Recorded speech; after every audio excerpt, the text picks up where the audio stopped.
하나님 아버지, 이 종이 귀한 단에서 우리 주님의 말씀을 배워납니다. 오직 말씀만 선포하는 나팔 되게 해 주옵소서. 예수님의 이름으로 기도하옵나이다. 아멘. 오늘 여러분들 잘 아시듯이 Father's Day입니다.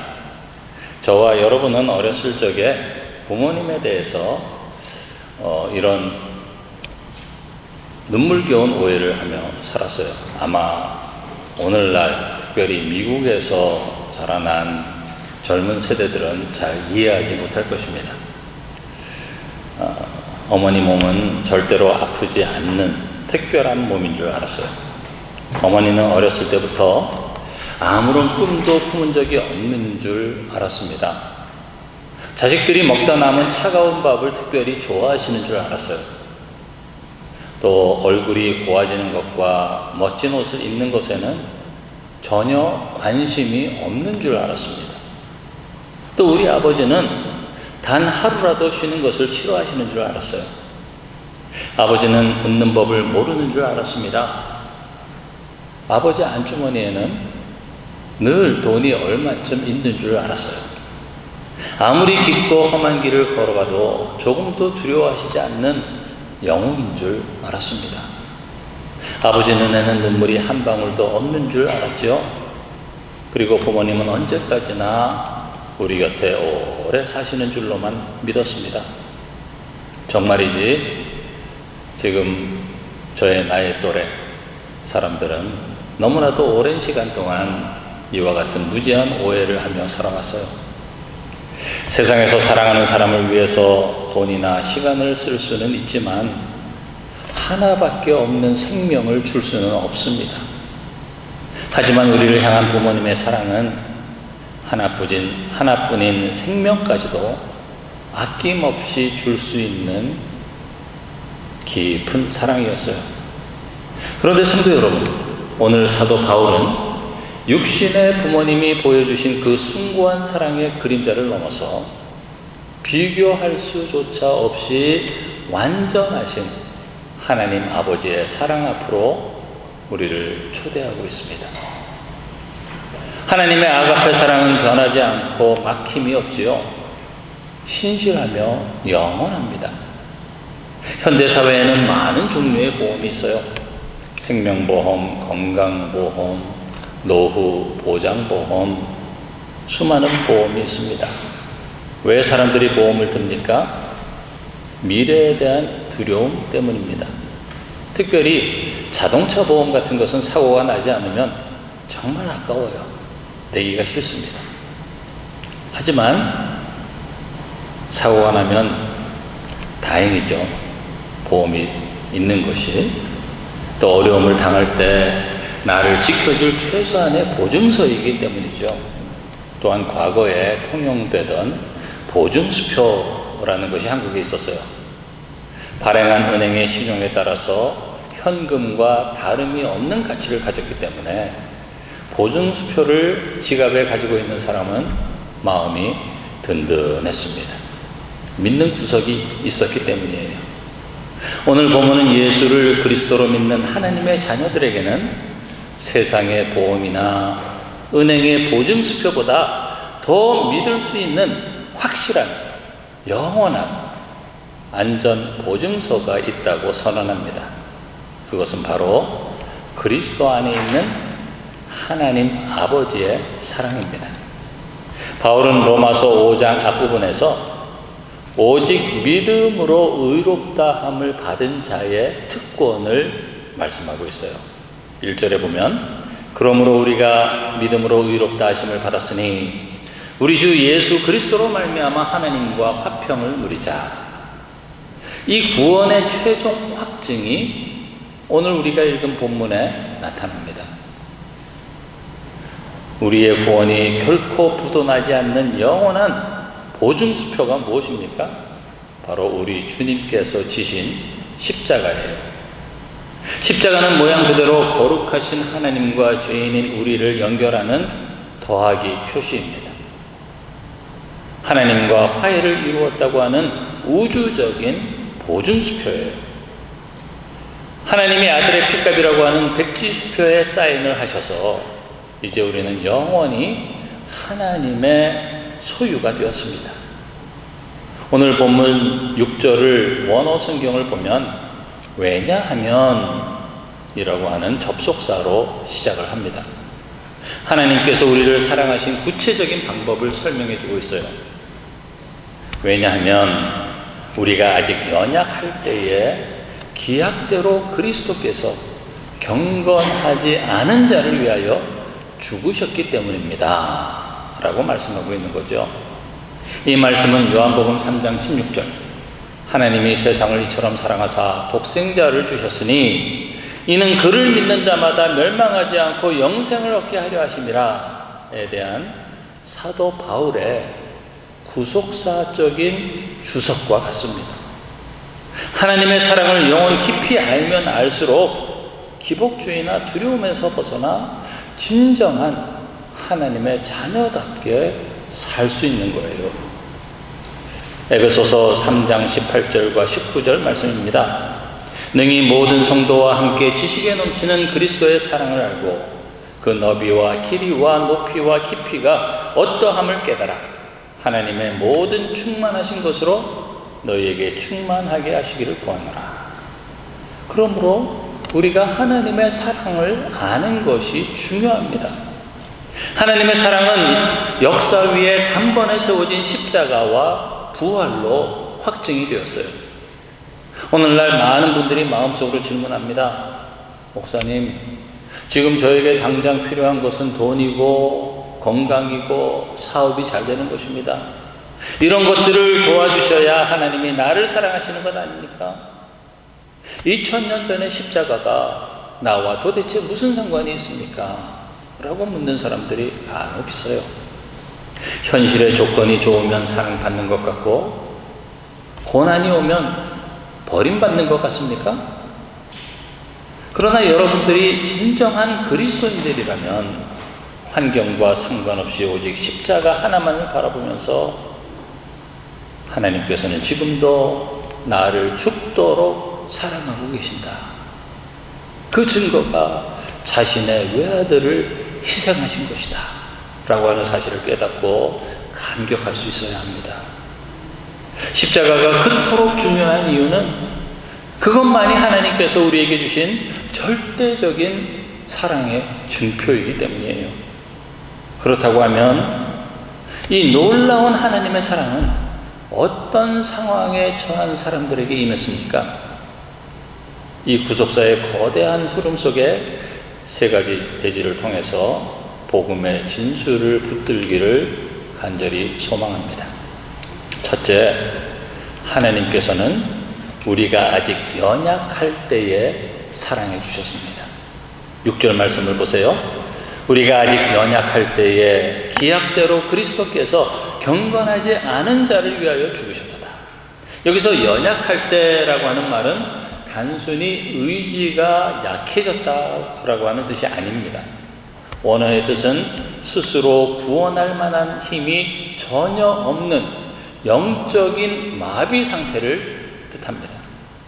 구원에 관한 아무것도 스스로 만들어낼 수 없는 절망적인 무능적인 상태를 말하고 있는 거예요.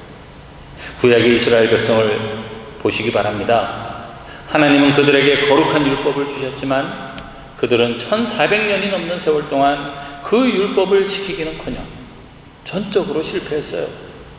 율법의 행위로는 의롭다함을 얻을 육체가 하나도 없다고 하는 사실이 역사상에 확실하게 입증되었을 때, 그때 바로 그 절망의 때에 본문은 기약대로 그리스도께서 오셨다고 말씀하고 있어요.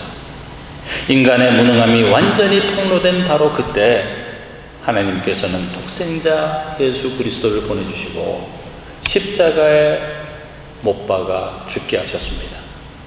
우리가 우리의 신앙 수준을 좀 끌어올렸을 때부터 하나님이 비로소 나를 사랑하기 시작했습니까?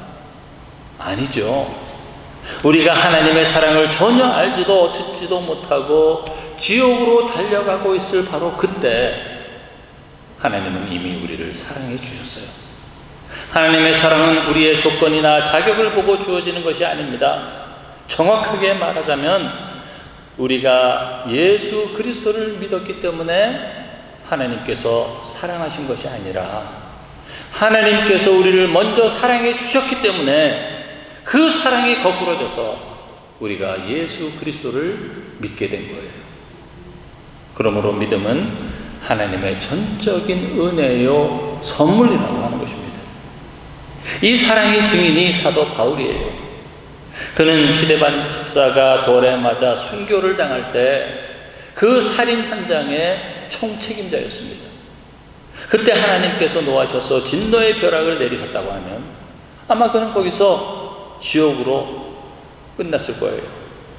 그러나 하나님은 그가 전혀 하나님의 사랑을 모를 때 자비의 눈으로 그를 향하고 계셨고 여전히 사랑하고 계셨습니다. 여러분, 부모가 자식을 언제부터 사랑합니까? 철이 들어서 부모를 흡족하게 할 때부터 사랑하게 됐습니까? 아닙니다.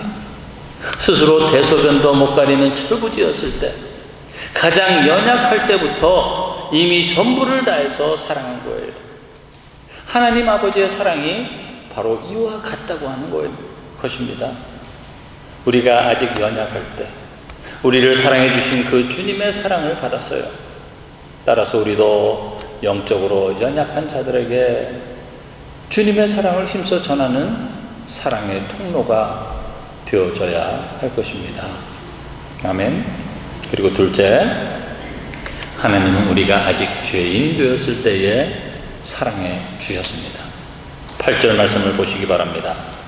우리가 아직 죄인 되었을 때에 그리스도께서 우리를 위하여 죽으심으로 하나님께서 우리에 대한 자기의 사랑을 확증하셨느니라. 세상에는 존경받는 의인이나 또 내게 큰 은혜를 베푼 선인을 위해서 목숨을 던지는 사람이 혹 있을 수 있습니다.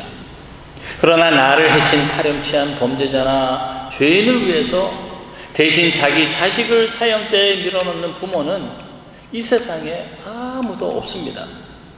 그런데 하나님께서는 우리가 의인일 때 우리를 사랑하신 것이 아니라 우리가 아직 죄인 되었을 때에 우리를 사랑해 주셨어요. 예수님은 죄인을 위해서 돌아가셨습니다. 그래서 마태복음 9장 13절에 보면 내가 의인을 부르러 온 것이 아니요 죄인을 부르러 왔노라고 우리 주님께서 말씀하셨어요. 병이 든 환자가 있어야 의사가 필요하듯이 우리 주님께서는 죄로 병든 죄인들을 살리시려고 자신이 직접 십자가에서 속죄 제물이 되셨습니다. 구약의 제사 제도를 보시기 바랍니다. 흠없는 양과 염소가 피를 쏟아야 죄인이 거룩하신 하나님 앞에 나아갈 수 있었습니다. 그 피 흘림의 제사들은 결국 하나님의 어린 양이신 예수 그리스도께서 우리의 모든 추악한 죄짐을 지시고 십자가에서 단번에 돌아가실 예표였어요. 그러므로 우리가 선한 일을 많이 했으니까 더 사랑을 받고 죄를 지었으니까 버림을 받는다는 이야기는 아닙니다. 디도서 3장 5절 말씀처럼 우리를 구원하시되 우리가 행한 바 의로운 행위로 말미암지 않고 오직 그의 긍휼하심을 따라 구원해 주신 거예요. 그렇기 때문에 하나님의 사랑을 철저하게 깨닫는 사람은 절대로 자만할 수 없습니다. 언제나 자신이 죄인이라고 하는 것을 겸손하게 고백하게 되죠. 누가복음 7장에 나오는 죄 많은 여인은 자신의 죄인됨과 그 죄를 용서해 주실 분이 예수님인 것을 분명하게 알았어요.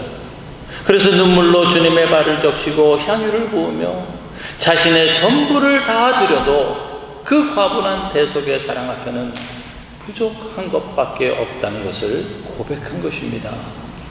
반면에 바리새인 시몬은 자기가 의인인 줄 착각했기 때문에 예수님에게 발 씻을 물조차 주지 않았어요.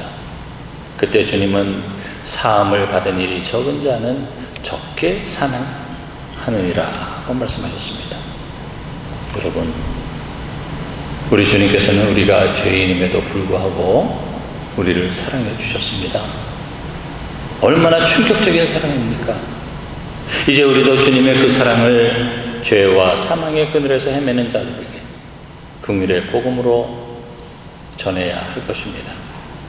끝까지 하나님의 사랑을 전하는 사랑의 확증자가 되시기를 우리 주님의 이름으로 간절히 축원합니다. 마지막 세 번째, 하나님은 우리가 원수 되었을 때에 사랑해 주셨어요. 10절 11절 말씀입니다. 성경을 펴신 사람들은 우리 함께 읽어봅니다. 곧 우리가 원수 되었을 때에 그의 아들의 죽으심으로 말미암아 하나님과 화목하게 되었은즉 화목하게 된 자로서는 더욱 그의 살아나심으로 말미암아 구원을 받을 것이니라. 그뿐 아니라 이제 우리로 화목하게 하신 우리 주 예수 그리스도로 말미암아 하나님 안에서 또한 즐거워하니라. 여러분, 하나님은 우리가 아직 연약할 때에, 아직 죄인 되었을 때에 사랑해 주셨어요. 그리고 한 걸음 더 나아가서 사도 바울은 우리가 원수 되었을 때에 사랑해 주셨다고 선언합니다. 이 연약함이 힘이 없는 상태이고 죄인이 법을 어긴 상태라고 하면 원수는 하나님을 대적하면서 적극적으로 반역하는 상태를 뜻합니다. 하나님과 완전히 반대 방향을 향해서 질주하면서 하나님의 통치를 완전히 거부하던 그때 하나님께서 우리를 먼저 사랑해 주셨다고 하는 거예요. 여러분, 구약의 호세아 선지자를 보시기 바랍니다. 음란한 아내 고멜이 남편을 배신하고 도망쳐서 노예 시장의 구렁텅이에 빠졌을 때 하나님은 호세아에게 너는 또 가서 그 여인을 사랑하라고 명령하셨어요. 여러분, 남편을 배신하고 다른 사람의 아기를 낳고 노예 시장에 팔려가서 비참하게 사는 그 여자를 가서 사랑할 수 있겠습니까? 우리 사람은 힘들어요. 어렵습니다. 하지만 호세아 선지자는 하나님의 명령에 순종해서 몸값을 지불하고 원수 같고 배신자 같은 아내를 다시 사서 집으로 데려왔어요. 그처럼 하나님은 우리를 자신의 외아들 독생자의 피값으로 사서 구원해 주셨습니다. 자녀 삼아 주셨어요. 십자가는 원수인 우리가 하나님과 화목하게 되었다고 하는 완벽한 종전선언이자 사랑의 증표라고 하는 것입니다. 그런데 여러분, 문제가 있어요. 우리가 이 큰 사랑을 받아서 하나님의 자녀가 되었음에도 불구하고 인생의 거친 풍랑을 만나면 자신도 모르게 가끔 의심과 영적 침체에 빠진다는 것이죠. 사도 바울도 오라 나는 공고한 사람이로다. 이 사망의 몸에서 누가 나를 건져내랴 하고 탄식했어요. 사도 바울과 같이 그 위대한 하나님의 사랑도 그 속에서 일어나는 그 죄의 욕망 때문에 탄식할 수밖에 없었다고 하는 것입니다. 우리가 이렇게 넘어지고 흔들릴 때 과연 무엇을 바라보아야 하겠습니까? 사도 바울은 곧바로 로마서 7장 25절에서 우리 주 예수 그리스도로 말미암아 하나님께 감사하리로다 라고 선언합니다. 우리는 그리스도를 통해서 확증된 하나님의 사랑의 출발점을 항상 기억해야 하는 거예요. 하나님은 우리가 연약할 때, 죄인일 때, 심지어 원수 되었을 때에도 우리를 사랑하셨습니다. 하물며 하나님의 자녀가 된 저와 여러분을 왜 사랑하지 않으시겠고 왜 끝까지 돌보시지 않겠습니까? 자녀가 된 지금 그 사랑은 더욱더 확실하고 안전하고 풍성할 수밖에 없는 거예요. 믿으십니까? 사랑하는 성도 여러분, 하나님은 자신의 자녀들을 결단코 외면하시지 않습니다. 저와 여러분을 끝까지 책임지시고 사랑해 주실 줄 분명히 믿습니다. 언제 어디서 어떠한 상황 속에서도 변함없이 우리를 사랑해 주십니다. 세상의 보험은 우리가 조건을 잘 유지해야 보장되지만 이 십자가라고 하는 보증수표는 주님이 이미 피로써 완전히 지불하셨기 때문에 영원히 부도나지 않습니다. 오늘 파더스데이죠. 육신의 부모님이 보여주신 희생적인 사랑을 기억하되 이제 우리는 그 육신의 사랑을 디딤돌 삼아서 우리 영혼의 진짜 아버지이신 하나님 아버지의 완전하신 사랑으로 나아갈 수 있기를 바랍니다. 오늘 이 시간 나를 향한 하나님 아버지의 사랑을 온전히 확증하시기 바랍니다. 마음에 밀려오는 모든 의심과 세상의 염려를 십자가 앞에 다 내려놓으시기 바랍니다. 그래서 이제부로는 이 놀라운 주님의 사랑을 죄와 사망의 그늘 속에서 신음하는 온 세상에 기쁨으로 전하는 거룩한 사랑의 메신저들이 다 되어지시기를 우리를 죽기까지 사랑하신 우리 주 예수 그리스도의 이름으로 축원드립니다. 기도하겠습니다. 사랑과 은혜가 충만하신 아버지 하나님, 감사합니다.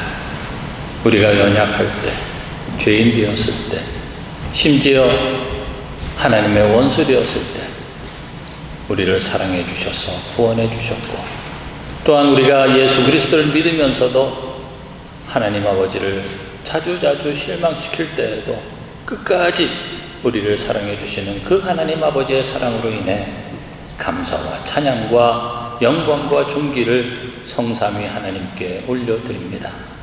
하나님 아버지, 저희들 어려운 순간마다 예수 그리스도의 희생적인 사랑을 늘 기억하면서 그 어려운 순간들 다 이겨나가게 하시고, 정말 남은 생에 우리 주님의 영광만을 위해서 살아드리는 귀한 하나님의 권속들, 자녀들 다 되어지게 해 주옵소서. 예수님의 이름으로 기도하옵나이다. 아멘.